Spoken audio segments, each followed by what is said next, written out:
신일교회 성도 여러분, 5월 11일 새벽 만나 시간입니다. 어제 우리가 함께 나눈 말씀, 빌립보서 3장 1절에서 9절을 통해서 바울은 구원은 율법이 아니라 예수 그리스도를 믿는 믿음에서 비롯됨을 말했습니다. 그러기에 사람은 아무것도 자랑할 것이 없습니다. 자랑할 것은 오직 우리에게 구원을 내려주신 하나님 뿐이십니다. 오늘 하루 나를 자랑하는 것이 아닌 내게 선물을 허락하신 우리 하나님을 자랑하는 복된 날이 되시길 축복합니다. 오늘 우리가 나눌 하나님의 말씀은 빌립보서 3장 10절에서 16절의 말씀입니다. 본문의 말씀을 제가 읽겠습니다. 내가 그리스도와 그 부활의 권능과 그 고난의 참여함을 알고자 하여 그의 죽으심을 본받아 어떻게 해서든지 죽은 자 가운데서 부활에 이르려 하노니 내가 이미 얻었다 함도 아니요 온전히 이루었다 함도 아니라 오직 내가 그리스도 예수께 잡힌 바 된 그것을 잡으려고 달려가노라. 형제들아, 나는 아직 내가 잡은 줄로 여기지 아니하고 오직 한 일, 즉 뒤에 있는 것을 잊어버리고 앞에 있는 것을 잡으려고 표대를 향하여 그리스도 예수 안에서 하나님이 위에서 부르신 부름의 상을 위하여 달려가노라. 그러므로 누구든지 우리 온전히 이룬 자들은 이렇게 생각할지니 만일 어떤 일에 너희가 달리 생각하면 하나님이 이것도 너희에게 나타내시리라. 오직 우리가 어디까지 이르렀든지 그대로 행할 것이라. 아멘. 어제 말씀에서 바울은 구원이 율법에서 비롯된 것이 아니라 그리스도를 믿는 믿음에서 비롯됨을 이야기했습니다. 오늘 말씀은 그 말씀에 이어 그리스도를 믿는 믿음의 삶, 그 삶이 무엇인지 고백하고 있습니다.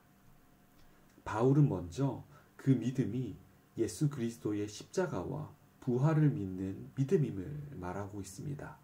그리고 나아가 그 삶이 바로 십자가와 부활을 사는 삶임을 이야기합니다.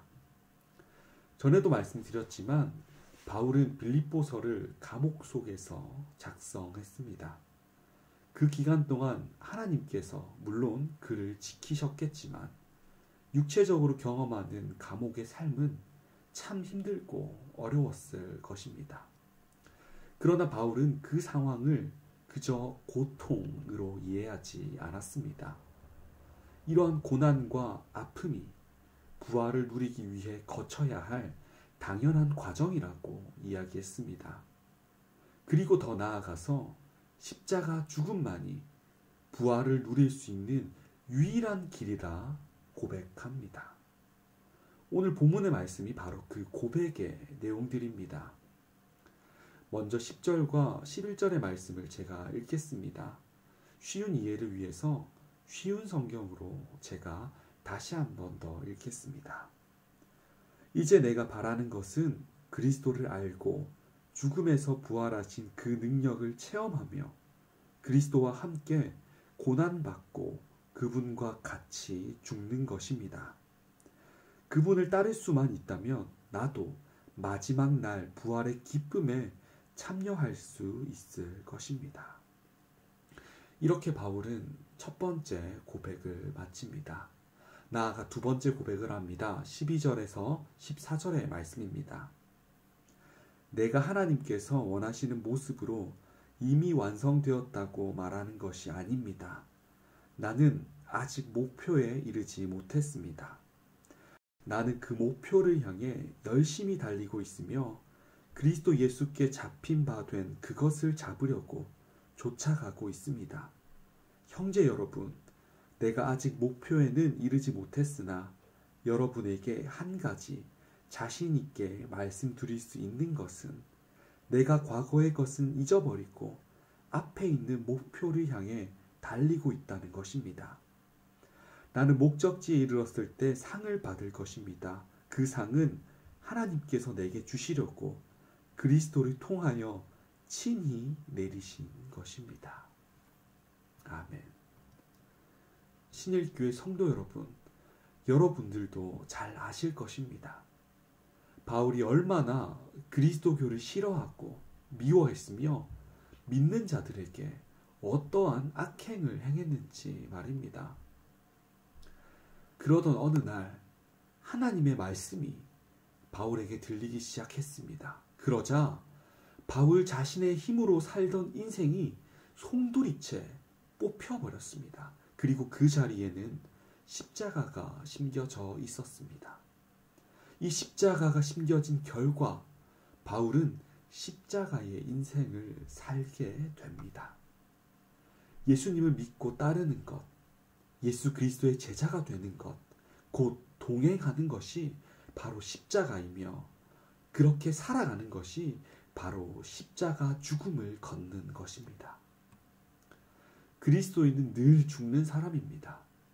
죽기 위해 애쓰고 결단하는 사람입니다. 오늘 본문의 말씀처럼 표대를 향하여 나아가는 사람입니다. 목표를 향하여 나아가는 사람입니다. 예수님처럼 바울처럼 늘 죽기 위해 애쓰고 결단하는 사람이란 말입니다. 그렇다면 십자가와 함께 죽는 삶이란 무엇일까요? 실제로 중세의 수도승들은 고행을 통해 십자가를 지려고 했습니다. 이 고행으로 말미암아 십자가에 더욱 가까이 갈 수 있다 생각했던 것입니다. 그러나 이것은 바른 방법이 아닙니다.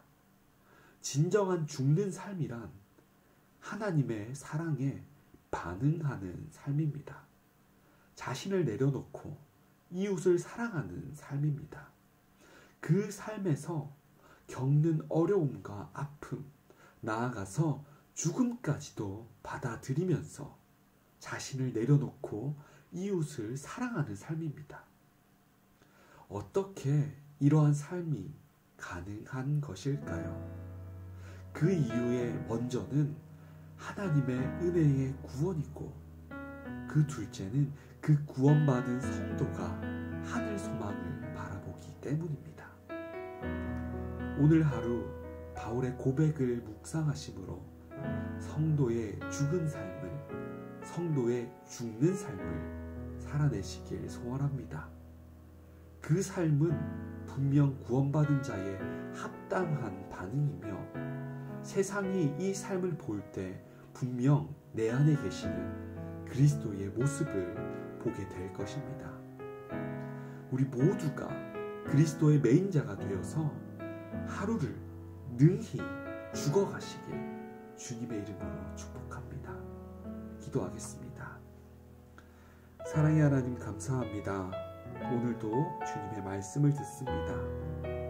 주님, 바울은 이전에는 악한 자였지만 바울이 있던 그 자리가 뽑히고 십자가가 그 자리에 심어지자 십자가와 동행하며 십자가와 함께 죽는 삶을 살아갔습니다.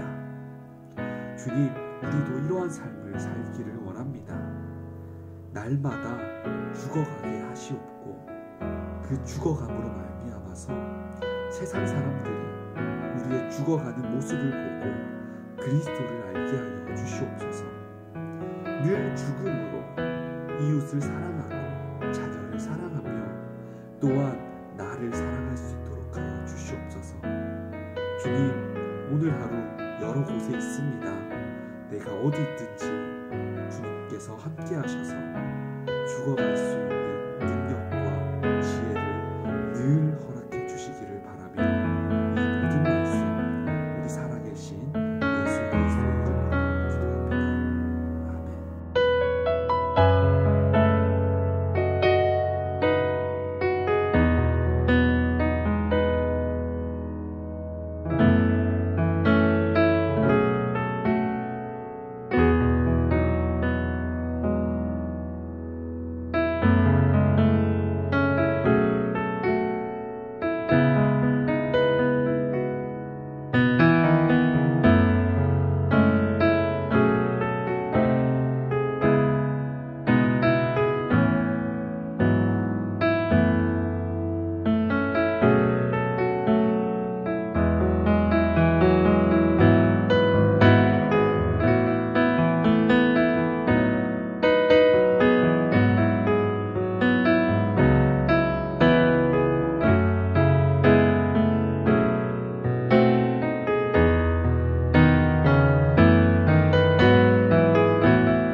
감사합니다.